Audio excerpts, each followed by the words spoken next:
Sa nomination à la tête de la transition du Burkina ne faisait guère de doute tant son nom revenait en boucle. Parmi ses partisans d'abord, massés non loin du centre de conférence de Ouagadougou. C'est un fils combattant, il est capable de diriger le Burkina Faso. S'il plaît à Dieu, il va le diriger. Chez les 300 participants des Assises nationales également, eux qui sont réunis depuis ce vendredi matin pour désigner justement le futur président de la transition. Chez nous, c'est Ibrahim Traoré qui est notre président, puisqu'on l'a attendu depuis fort longtemps. Nous avons voulu un jeune qui sera à la tête de ce gouvernement, qui va réformer tout pour le mener à zéro, pour la stabilité de ce pays. Quand on fait un coup d'État, on doit quand même avoir le courage de l'assumer. Je pense que nous allons soutenir donc le capitaine Ibrahim Traoré, le maintenir à la tête de notre nation.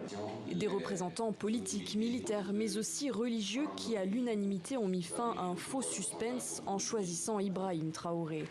Conformément à un article de la charte de transition, elle aussi au menu de ces assises nationales, le capitaine putschiste restera en poste jusqu'aux élections prévues en 2024. Ensuite, il sera déclaré inéligible.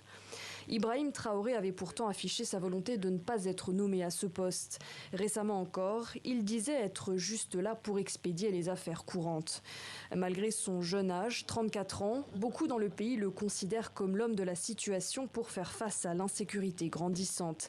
C'était d'ailleurs la raison principale invoquée pour justifier le putsch du 30 septembre.